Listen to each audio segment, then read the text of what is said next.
하나님은 우리에게 최고의 선물을 하나 주셨습니다. 하나님이 주신 최고의 선물은 값을 매길 수 없습니다. 하나님이 주신 최고의 선물이 무엇일까요?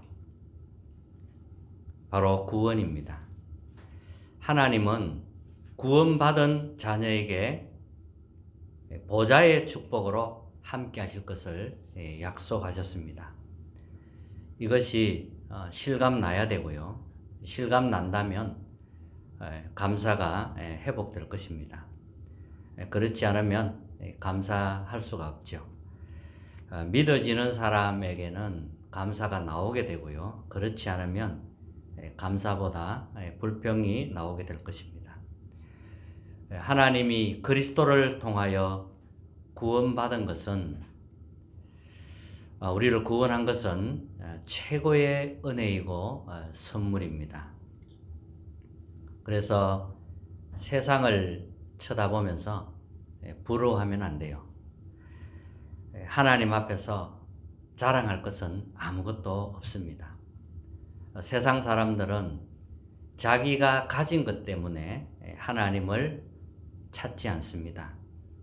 또 자기가 배운 지식 때문에 하나님을 알 수가 없습니다.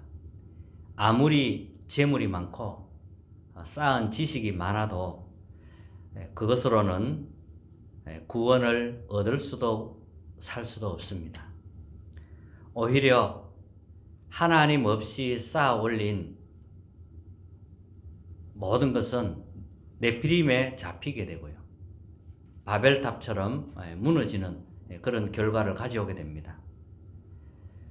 하나님은 우리를 망하게 내버려 두지 않으셨습니다. 그리스도를 통하여 하나님의 자녀가 되게 하셨습니다. 하나님의 자녀가 되는 권세를 주셨다 그랬습니다. 하나님의 자녀, 어마어마한 것입니다. 그뿐만 아니라 성삼위 하나님이 보좌의 축복으로 함께할 것을 약속하셨습니다. 보좌에서 내리는 힘, 달란트, 미션을 하나님 준비하셨죠. 구원받은 우리에게는 보좌를 움직이고 누릴 수 있는 그런 축복을 주셨습니다.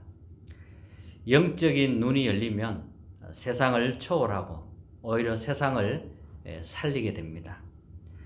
성경의 렘넌트 7명을 보면 하나님이 주신 언약과 응답으로 충분했습니다. 다른 것으로 충분하면 안 되고요. 하나님이 주신 언약과 응답으로 충분했습니다. 이것이 모자란다 생각하면 다른 걸 또 붙잡아야 됩니다. 그러나 하나님이 주신 언약은, 또 하나님이 주신 언약과 응답은 충분한 겁니다. 다른 것이 더 필요가 없습니다. 여기에 대한 완전한 답을 내셔야 되죠. 이 땅의 것은 영원하지를 않습니다. 사람은 영원한 것을 위해 살도록 만들어진 존재입니다. 그런데 사람들은 구원과 구원의 축복, 또 보좌의 축복, 이런 영원한 것에 대한 가치를 잘 모릅니다. 왜냐하면 이 구원과 보좌의 축복, 영원한 것은 눈에 보이질 않기 때문에 그렇습니다. 눈에 안 보인다고 없는 것이 아니거든요. 눈에 보이는 것에 묶여서 보좌의 축복을 다 놓치는 겁니다. 그래서 뭔가에 노예되고 포로되고 속국되어 살아가는 것입니다. 눈에 보이는 것 때문에 눈에 안 보이는 보좌의 축복을 빼앗기면 안 된다는 거죠. 반대로 우리는 눈에 안 보이는 보좌의 축복으로 눈에 보이는 세계를 초월하고 다스리고 정복하는 것이 우리의 사명입니다. 우리는 24 응답이 충분해야 됩니다. 그러면 나중에 쌓여서 25를 보게 되는 거죠. 자, 오늘 본문을 보면 마태복음 먼저 12장부터 한번 보도록 하겠습니다. 예수님이 귀신 들려서 눈이 멀고 말을 못하는 사람을 고치는 내용이 나옵니다. 이것을 보고 바리새인들이 예수님 보고 귀신 들렸다고 했습니다. 귀신의 왕으로 귀신을 쫓아낸다고 이렇게 이제 비난을 한 거죠. 그 예수님이 그 말을 하시고 이렇게 말씀하신 겁니다. 사탄이 사탄을 쫓아내면 스스로 분쟁하는 것인데 나라가 서겠느냐?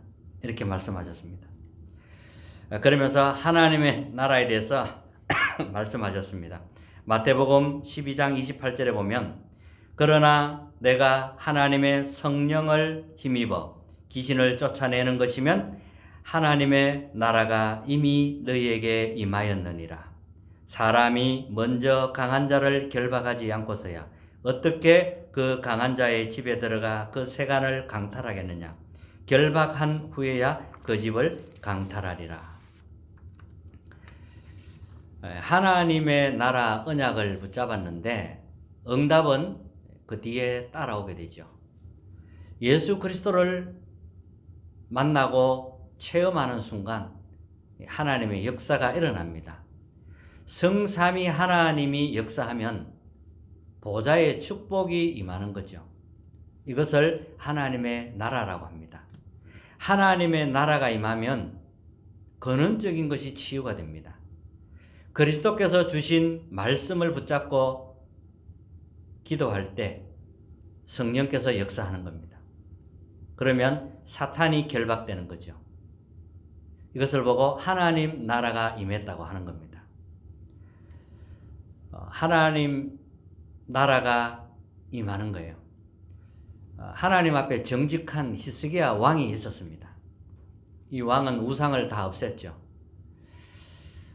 그리고 아수르라는 그 강대국에 조공을 바치는 것도 중단시켜 버렸습니다. 이제 하나님만 바라보겠다는 거죠. 이 사실을 알고 이제 아수르 왕이 18만 5천 군대를 이끌고 이스라엘에 쳐들어온 겁니다. 이제 뭐 히스기야 왕이 어떻게 할 줄 모르죠. 이런저런 일 다 해봤습니다만 안 되는 거죠. 아부도 해보고 안 되는 겁니다. 그래서 히스기야 왕이 본격적으로 그 서신을 가지고 하나님의 성전에서 무릎 꿇고 기도하기 시작한 겁니다. 그때 하나님은 이 주의 천사를 보내가지고 아수르 군사 18만 5천을 하루아침에 송장으로 만들어 버렸습니다. 이것이 하나님의 나라입니다. 하나님의 나라가 임하면 흑암이 다 무너지는 겁니다. 또 초대 교회를 핍박한 헤롯 왕, 사도들을 감옥에 가두고 또 죽이기까지 했습니다. 하나님은 이때 주의 천사를 보냈죠. 중직자가 이제 모여서 기도하기 시작했는데 주의 천사를 보내가지고 헤롯 왕을 불러갔습니다. 충이 먹어 죽으니라 그랬거든요. 하나님의 나라가 임하면 이렇게 되는 거예요. 하나님은 모세가 가는 길에 앞서서 주의 천사를 보내고요. 또 뒤에서 주의 천사를 보내가 보호했습니다. 이게 하나님의 나라인 겁니다. 자, 그러면 마태복음 13장 다 읽지는 않았습니다만 씨 뿌리는 비유가 나옵니다. 예수님이 비유를 자주 사용하셨는데 알아듣도록 하기 위해서 또 알아들으면 안 되는 사람이 있기 때문에 비유를 드신 겁니다. 하나님은 눈에 안 보이게 성삼위 하나님으로 역사하고 계십니다. 이 성삼위 하나님이 우리의 배경입니다. 우리의 배경이 세상에 있는 것이 아니고요. 성삼위 하나님이 우리의 배경입니다. 그래서 우리는 오직 유일성 재창조를 기다리면서 기다리는 겁니다. 응답이 오면 이 응답 따라 움직이면 되는 것이죠. 그리고 보좌의 축복 9가지가 우리의 것입니다. 보좌의 축복, 시공간을 초월하게 되고요. 237의 빛이 비치게 되고요. 우리 속에 하나님의 형상이 회복됩니다. 하나님은 지금도 우리에게 생기를 불어넣어 주십니다. 그리고 복음 안에 있는 에덴의 축복 회복시켜 주시고요. 나와 교회 현장에 전무후무한 응답을 하나님이 준비하신 겁니다. 뿐만 아니라 시대 살리는 3시대의 축복도 하나님이 준비하셨습니다. 또 10가지 비밀 우리에게 주셨습니다. 10가지 비밀은 어디서든지 살아남게 되는 비밀입니다. 어디서든지 하나님의 역사를 보는 비밀입니다. 독립, 다른 거 의지하지 않아도 됩니다. 하나님만 바라보면 돼요. 그리고 우리는 영적 사실을 보는 겁니다. 그리고 우리는 반대급 보는 거예요. 역발상이라고 하죠. 그리고 우리는 다 살리게 됩니다. 우리는 위기 속으로 가도 됩니다. 경쟁자가 없습니다. 우리는 응답을 받기 때문에 재창조 역사 일으킵니다. 하나님은 우리를 지금도 서밋으로 세우십니다. 서밋으로 부르셨습니다. 우리는 항무지로 가도 됩니다. 사막으로 가도 됩니다. 거기에 하나님의 계획이 있기 때문에 하나님의 절대 계획이 가는 곳마다 이루어지게 됩니다. 뿐만 아니라 우리에게 10가지 발판도 주셨습니다. 다른 발판이 아니고요. 세상 발판이 아니고요. 하나님이 주신 발판입니다. 하나님이 주신 발판으로 각인이 되고 뿔이 되고 체질이 돼야 됩니다. 다른 발판은 세상 환난 오면 다 넘어집니다. 위기 오면 다 넘어집니다. 하나님이 주신 발판으로 충만하게 뿌리 내려져야 합니다. 그 발판 10가지가 하나님의 절대 주권을 믿는 믿음입니다. 하나님의 방법은 그리스도입니다. 다른 방법 아니에요. 그리스도입니다. 하나님의 능력, 성령의 역사 우리에게 있습니다. 또 하나님은 우리에게 성경을 주셨습니다. 우리 자신이 하나님의 성전이 되었습니다. 내 있는 현장에 하나님의 역사가 있습니다. 하나님의 계획이 있습니다. 나의 모든 삶을 하나님이 잘 아십니다. 한 번은 죽습니다. 한 번은 죽어요. 아무리 장성하다 할지라도 늙으면 병들고 죽게 되어 있습니다. 그래서 언약을 붙잡아야 됩니다. 그리고 내세가 있고요. 또 전도에는 상급이 있습니다. 이게 우리의 발판입니다. 발판이 든든해야 돼요. 그래야 흔들리지를 않습니다. 발판이 없으면요, 자꾸 흔들려요. 그럼 왜 그러냐? 발판이 없어서 그래요. 다른 발판이라.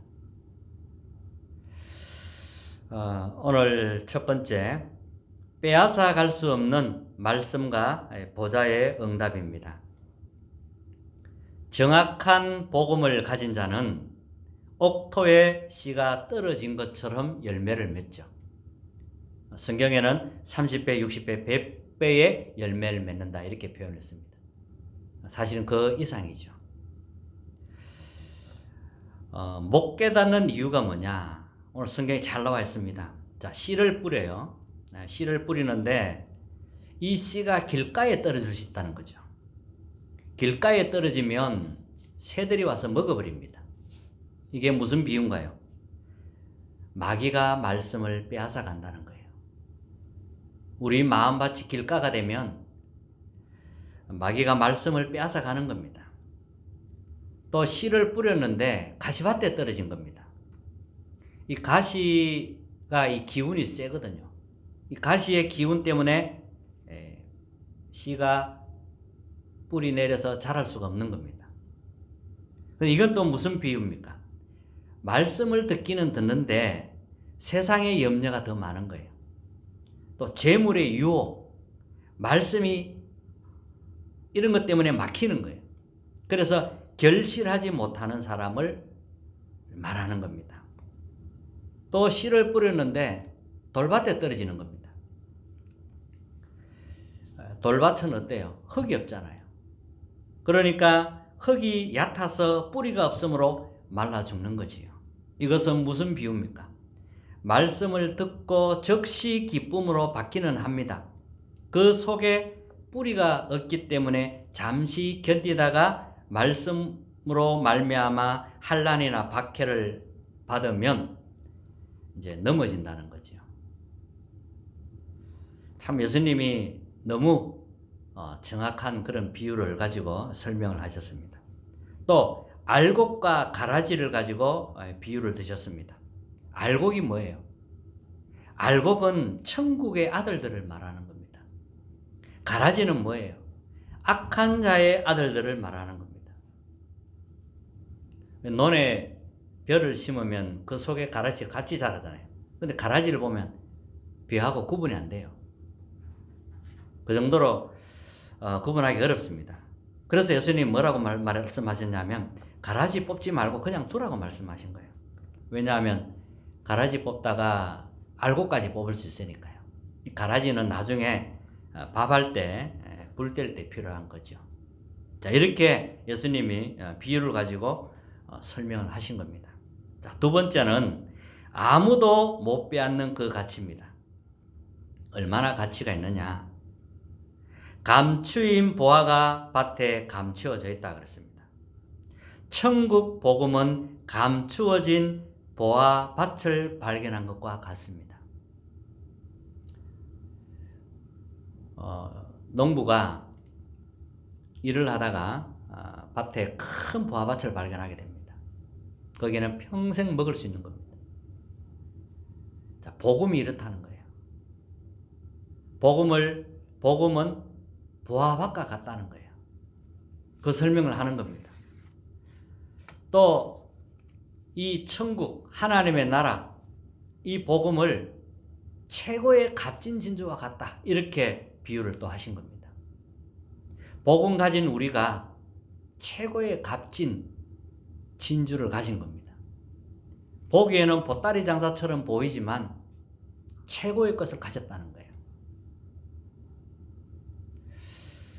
또 예수님이 물고기를 가지고 비유하셨습니다.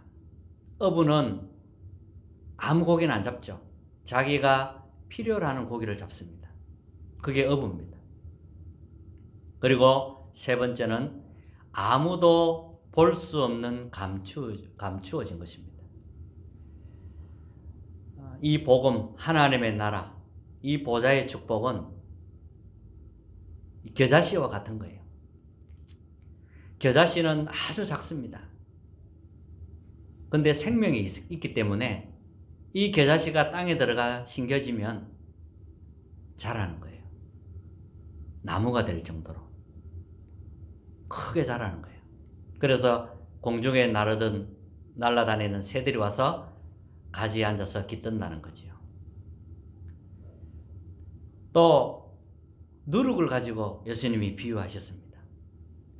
우리가 가진 이 복음, 하나님의 나라, 이 보좌의 축복은 밀가루에 누룩이 퍼지듯이 그렇게 퍼진다는 거죠.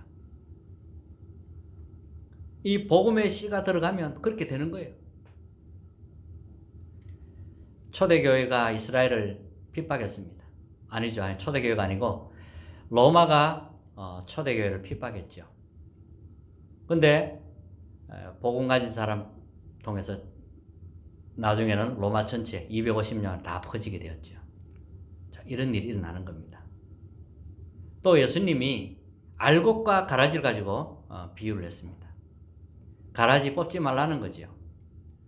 알곡까지 뽑으면 안 되기 때문에. 알곡과 가라지는 비슷합니다.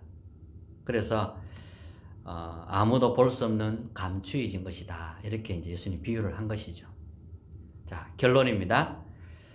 하루 한 번은 깊은 정시 기도의 시간을 가지시기 바랍니다. 지금 굉장히 중요한 시간표에 놓여 있습니다. 국제 정세를 봐도 그렇고 또 뭐 코로나뿐만 아니라 모든 부분에 지금 굉장히 중요한 시간표에 와 있습니다. 지금 교회도 그렇고요. 굉장히 많이 문을 닫았어요. 이번 코로나 때 많이 문 닫았어요. 깜짝 놀랄 만큼. 정말 기도해야 되는 시간입니다. 그리고 나머지는 24 기도하는 거죠. 계속 기도하는 겁니다. 24 응답을 충분히 봐야 이제 하나님의 시간표인 25 응답을 보게 되는 거죠. 그럼 25 응답이 오는 겁니다. 25가 보좌의 축복이잖아요. 이런 응답들이 우리 성도님들이 있기를 바라고요. 아무도 빼앗을 수 없는 이 보좌의 약속 하나님이 하신 겁니다. 이 축복으로 세계 살리는 분도 계시고요. 이 축복으로 237 살리는 자리에 있는 사람도 있을 겁니다. 반드시 하나님의 능력이 이번 한 주간에도 우리 사랑하는 성도님들에게 충만하게 임하기를 기도합니다.